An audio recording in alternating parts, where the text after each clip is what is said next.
안녕하세요 여러분. 오늘의 흥미로운 영상 내용은 조나단 클레멘츠의 마지막 개인 금융조언 그리고 미국 칩 툴메이커 중국 공급망에서 제외로 전환에 관한 것입니다. 우선 좋아요 버튼을 누르고 채널 구독 및 알림 설정도 잊지 마세요. 여러분의 관심과 지지가 저희에게 큰 힘이 됩니다. 첫 영상은 월스트리트 저널의 특별한 이야기를 소개해드리려고 합니다. 이 이야기는 조나단 클레멘츠의 마지막 개인 금융조언을 담고 있습니다. 조나단 클레멘츠는 월스트리트 저널의 전 금융 칼럼니스트로 평생 개인 재정 관리와 인덱스 투자를 지지하며 독자들에게 많은 영감을 준 인물입니다. 그런데 최근 그는 말기 암 판정을 받고 가족을 위한 재정 정리와 함께 자신의 마지막 삶을 어떻게 준비하고 있는지 이야기하고 있는데요. 이 이야기를 통해 그가 남긴 현실적인 재정 조언과 마지막까지 지키려는 삶의 가치를 함께 살펴보겠습니다. 클레멘츠는 암 진단을 받은 후 곧바로 아내와 자녀들에게 자신의 유산과 앞으로의 재정 계획에 대해 솔직하게 대화를 나눴습니다. 그는 모든 재정적 자산이 어디에 있고 어떤 절차가 필요한지 하나하나 설명해 주었는데요. 이런 세부 사항이 자신의 눈에는 명확했지만 가족에게는 당혹스러울 수 있다는 점을 이해하고 적극적으로 소통하려 노력했다고 합니다.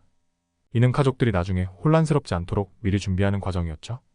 클레멘츠는 진단을 받은 이후로 가능한 한 재정을 간소화하는 데 주력했습니다. 은퇴 계좌를 단순화하고 사용하지 않는 신용카드를 해지하며 은행 계좌를 아내와 공유하는 등 복잡한 재정적 절차를 줄이는 방법을 실천했는데요. 이는 가족들이 자신이 세상을 떠난 후 재정 문제로 힘들어하지 않도록 돕기 위한 것이었습니다. 클레멘츠는 은퇴 계좌와 투자의 대부분의 자산이 있지만 필요할 때 현금화할 수 있는 유연성을 확보하고자 노력했습니다. 만약 자산 대부분이 부동산이나 비유동 자산에 묶여 있었다면 더 큰 문제가 되었을 텐데요.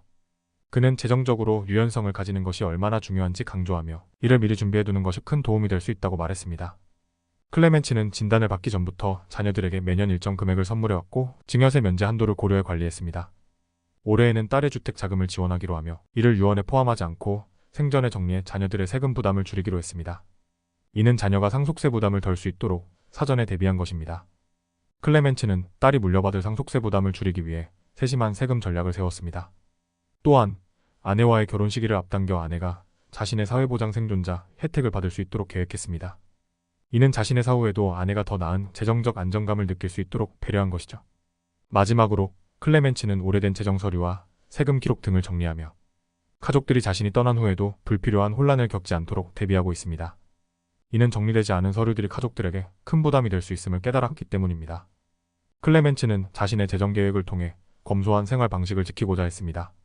그는 호화롭게 돈을 쓸 수 있는 상황이지만 가족과 자선 단체를 위해 절제된 소비를 선택했습니다. 평생 검소함을 유지하며 쌓아온 자산을 최대한 의미 있는 방식으로 남기고자 하는 그의 가치관이 여실히 드러나는 부분입니다. 이 이야기를 통해 조나단 클레멘츠가 말하는 마지막 금융 조언을 정리해보았습니다. 자신의 인생을 성찰하며 남기는 그의 실용적이고 현실적인 조언이 가족을 위한 준비와 자신의 가치를 지키는 삶을 생각해보게 합니다. 다음 영상은 월스트리트 저널의 기사를 바탕으로 미국 반도체 장비 제조업체들이 중국 공급망에서 벗어나기 위해 어떤 움직임을 보이고 있는지 설명해드리려고 합니다. 최근 미국 정부는 반도체 기술에 대한 중국의 접근을 제한하기 위해 압박을 가하고 있으며 이에 따라 어플라이드 머티리얼즈와 램 리서치와 같은 미국 반도체 장비 제조업체들은 중국과의 관계를 재조정하고 있습니다. 미국 정부는 국가 안보를 이유로 반도체 기술을 중국에 공유하지 않도록 체제를 강화하고 있습니다. 이에 따라 미국의 주요 반도체 장비 제조업체들은 중국에서 부품을 공급받는 대신 다른 나라에서 대체할 수 있는 부품을 찾도록 공급업체들에게 요구하고 있습니다. 이는 미국은 중국이 민감한 기술을 통해 미국에 맞설 수 있는 카드를 쥐는 것을 방지하려는 의도에서 비롯된 것입니다. 어플라이드 머티리얼즈와 램 리서치는 공급업체들에게 중국에서 부품을 조달하는 대신 다른 공급처를 찾지 않으면 계약이 종료될 수도 있다는 강력한 메시지를 전달했습니다. 특히 이들 회사는 공급업체가 중국인 투자자나 조주를 유치하지 않도록 지침을 내렸는데요. 이는 미국 정부의 지시에 따른 것입니다. 미국 상무부는 지난해 미국 반도체 장비 제조업체들이 중국 공급업체와 기술 공유를 하기 전 라이선스를 받도록 규정을 강화했습니다. 이 라이선스는 2025년 말에 만료될 예정이며 이에 따라 해당 기업들은 새로운 공급망 구축을 서두르고 있습니다.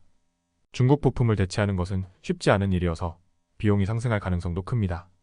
중국산 부품의 가격 경쟁력을 맞출 수 있는 다른 국가의 대체 제품을 찾기가 쉽지 않기 때문인데요.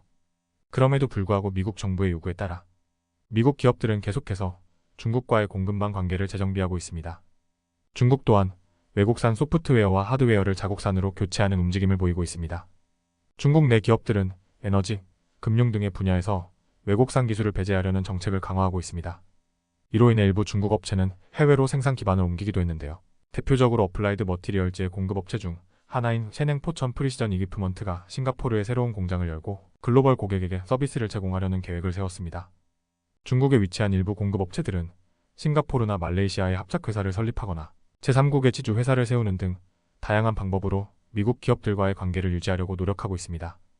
이렇게 함으로써 미국의 제재를 우회하고 반도체 제조 장비의 글로벌 공급망에서 계속 중요한 역할을 하고자 하는 것입니다. 이처럼 미국 반도체 장비 제조업체들은 국가 안보와 공급망, 타변화라는 두 가지 목표를 위해 큰 변화를 꾀하고 있습니다.